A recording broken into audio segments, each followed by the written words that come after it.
We're going to behave like the J4s. I'm going to sit in our seats and keep our legs down. Okay, great job.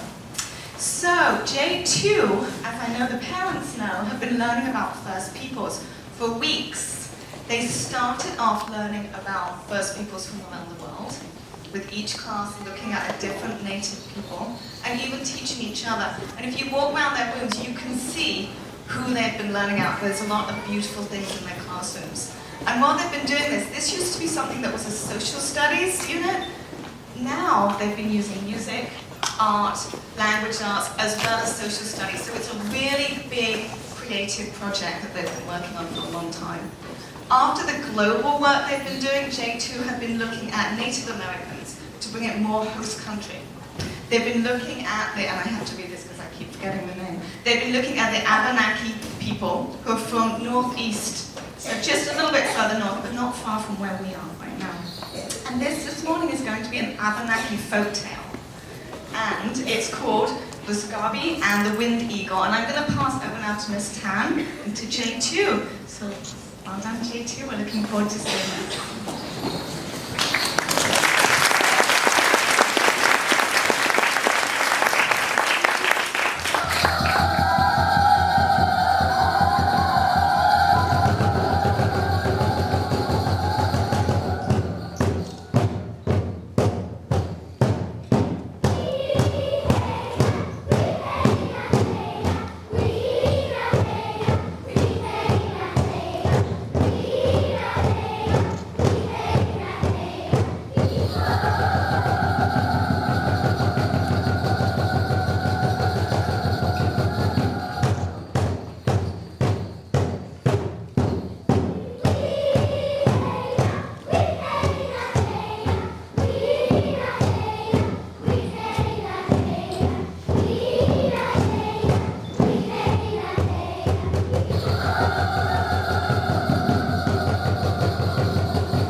Did Gluskabi know the game we played, teacher? I don't think so. Gluskabi was believed to be from the Abenaki tribe. Oh, I know! The Abenaki tribe lives in the northeastern part of North America. How did you know that? My grandfather lives in New Hampshire and I spend most of my summer there. Yes, you are absolutely right. However, Marina, may I remind you to raise your hand if you wish to speak, as it's not nice to interrupt when someone's speaking.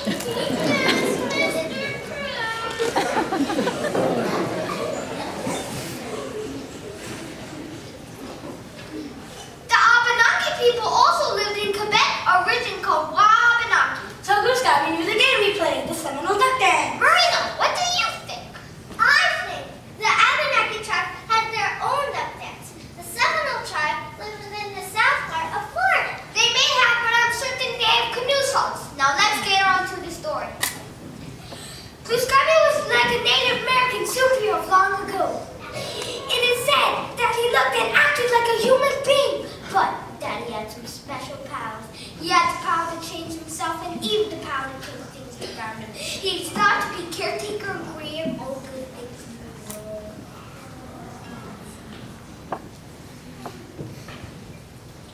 Long ago, Gluskabi lived with his grandmother Woodchuck in a small lodge beside the big water.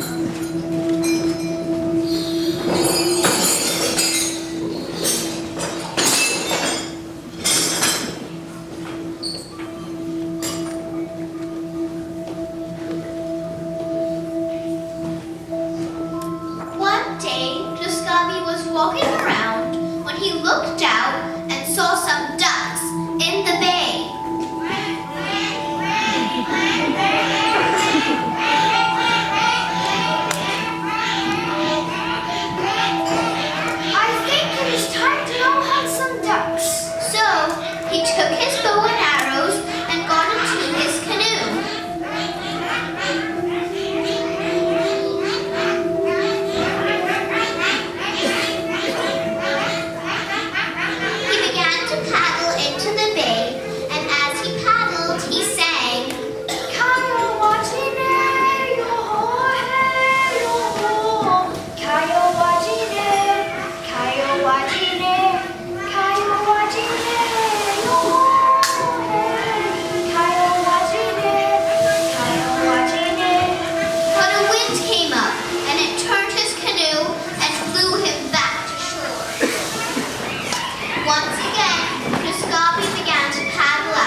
failed. He was not happy. He went back to the lodge of his grandmother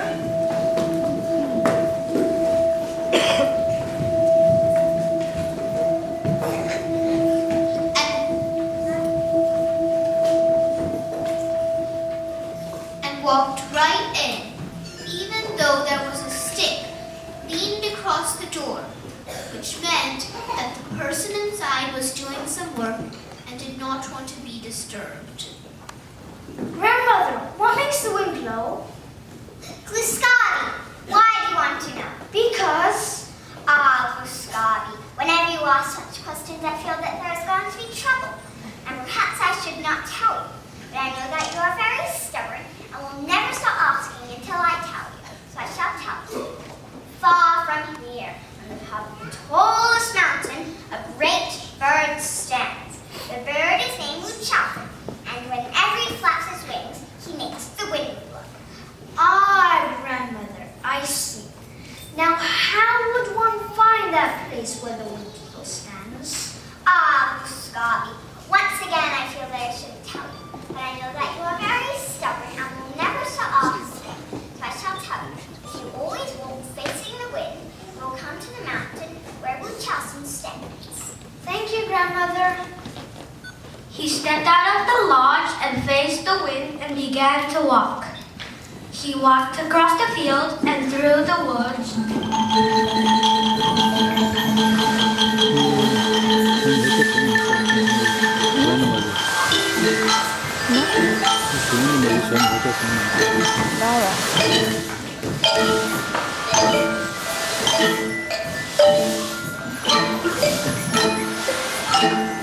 And the wind blew hard. Soon there were no longer trees, and the wind was very, very strong. He walked through the valleys and into the hills.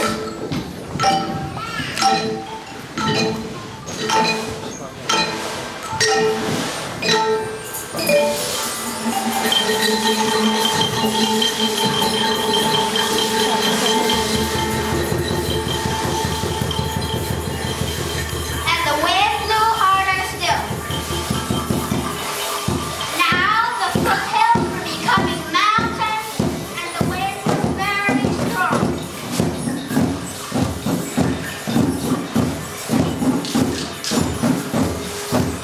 The wind was so strong that it blew up the Gluskabi's moccasins.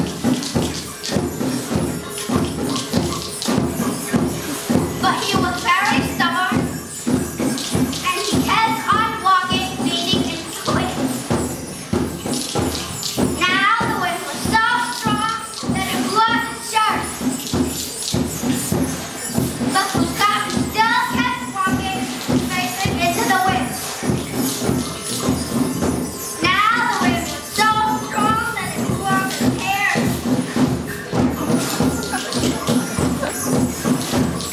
That he could hardly. Now the wind was so strong that he could hardly stand.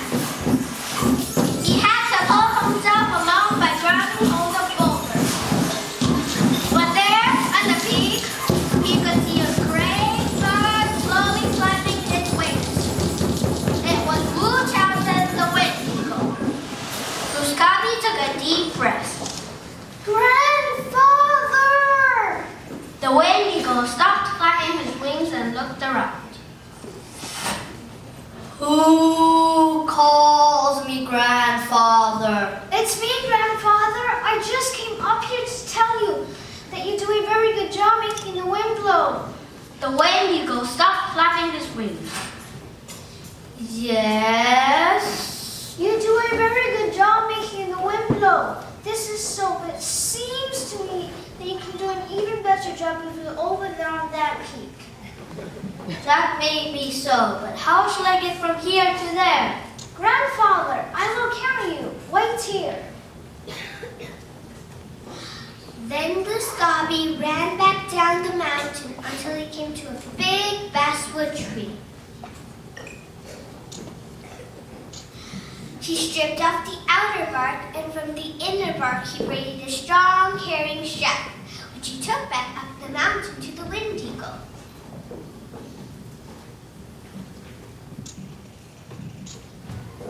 Grandfather, let me wrap this around you so I can carry it more easily. He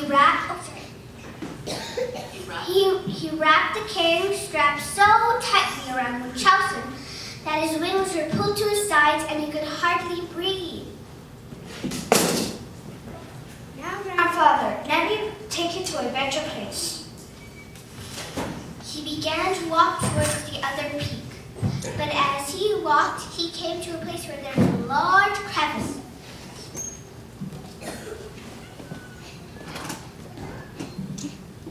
And as he stepped over it, he let go of the carrying strap, and the wind eagle slid down into the crevice upside down and was stuck.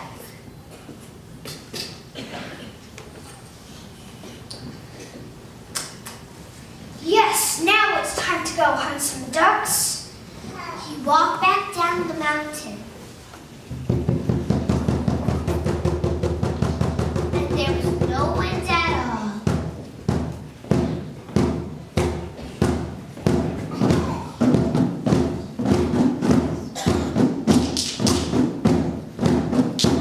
He walked back down to the foothills, and down to the hills, and the valleys, and still there was no wind.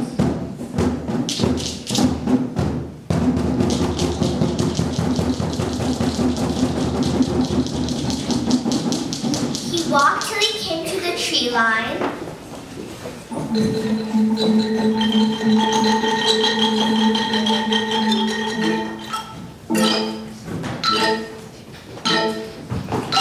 And still no wind blew.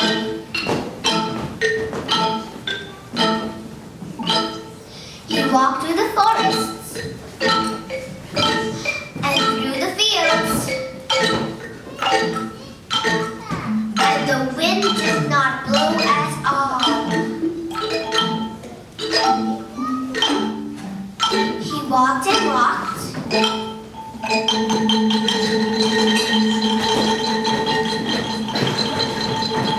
until he came back to the lodge by the water.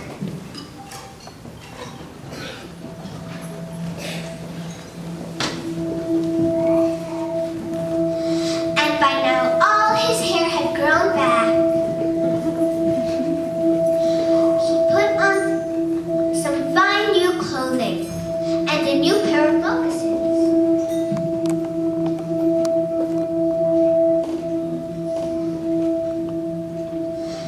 And took his bow and arrows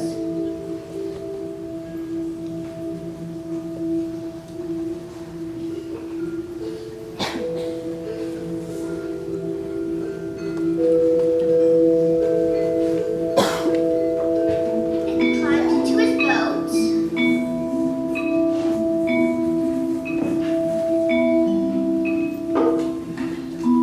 And he went down to the bay and climbed into his boat to hunt ducks. He paddled out into the water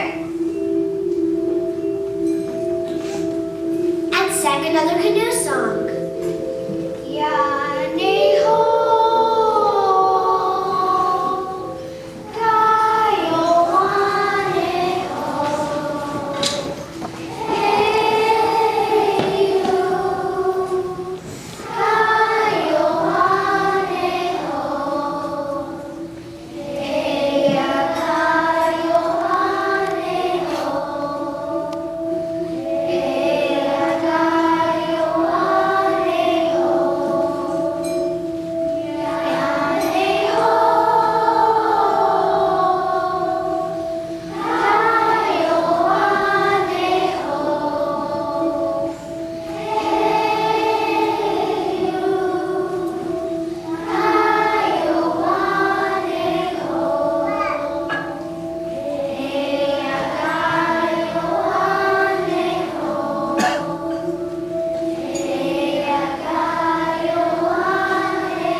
But the air was very hot and still,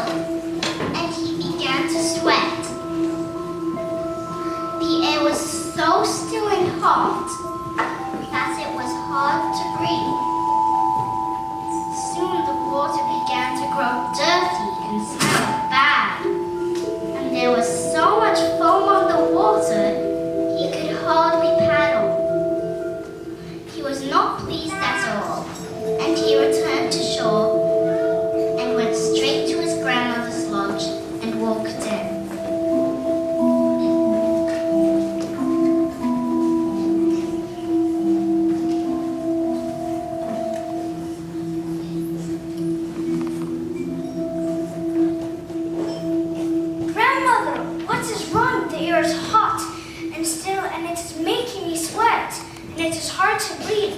The water is covered with foam and is dirty, and it is hard to breathe. I cannot hunt ducks at all like this. Gluskabi, tell me what you have done. Well, Then Gluskabi told her about going to visit the wind eagle and what he had done to stop the wind. Gluskabi, will you ever learn? Tubbleduck, the owner, set the wind eagle on that mountain to make the wind because we need the wind. The wind keeps the air cool and clean. The wind makes the clouds, which gives us rain to wash the earth. And the wind moves the waters and keeps them fresh and sweet. Without the wind, life would not be good for us, our children, or our children's children. come, Auntie Grandmother, I understand. Then he went outside.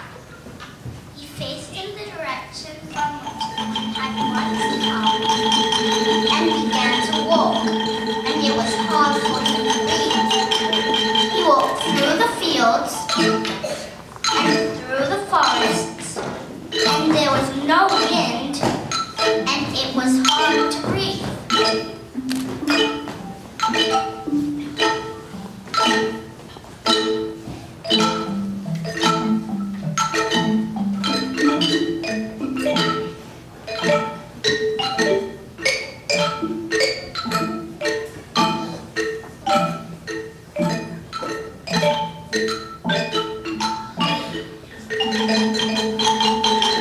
He walked through the valleys and up the hills, and there was no wind, and it was hard for him to breathe.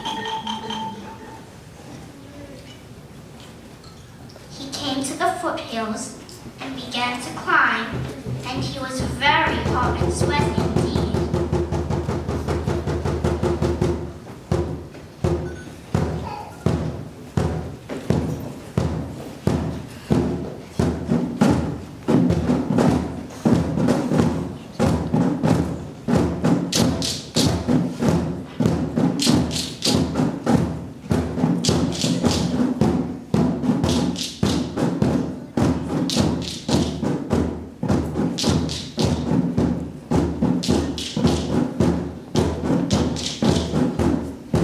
At last he came to the mountain where the wind eagle once stood, and he went and looked down into the crevice.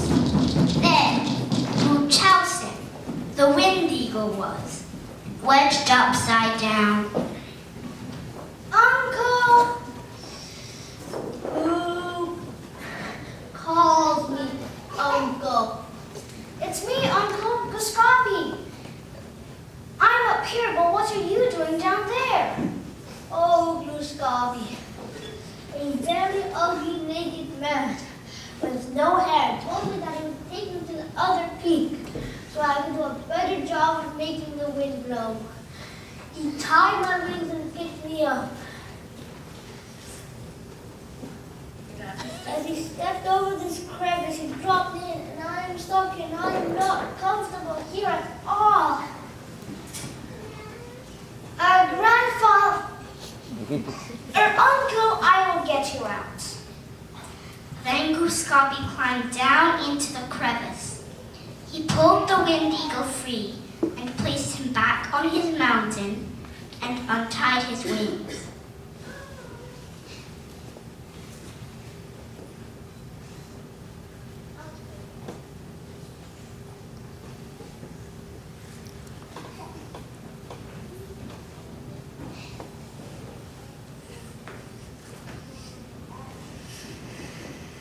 Uncle, it is good that the wind should blow sometimes, and other times it is good that the wind should be still. Grandson, I hear you. So it is that sometimes there is wind and sometimes there is no wind. It is still to this very day, as the story goes.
start with an event like this. It doesn't come together easily. So we are going to thank different people that have helped you, right?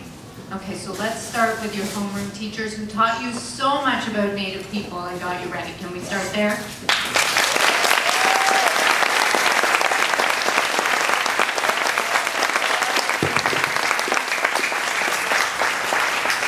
And then we were absolutely dazzled by your t-shirts. Amazing. So a big thank you to your art teachers who I know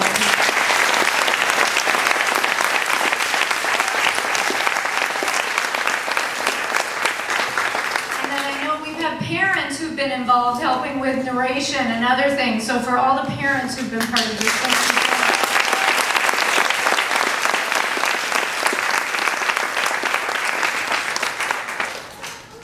And then speaking of parents, I had a parent who came up to me this morning and said, we have something special to give to Miss Tan. So for Miss Tan, we have something for you. Thank you for making this possible.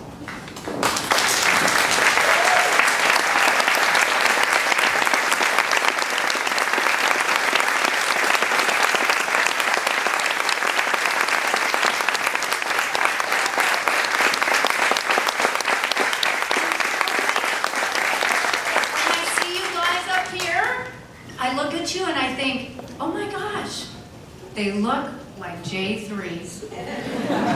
I say, wow, we are done. We are here. You have done it. You have done amazing, amazing things. And you are ready for the next big challenge.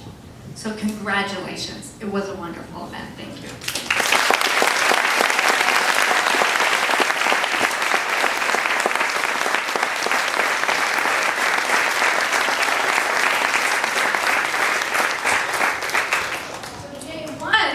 It was almost like you were J4s up there. Your behavior was so amazing, which shows me you're also ready to be J2s. So, J1s.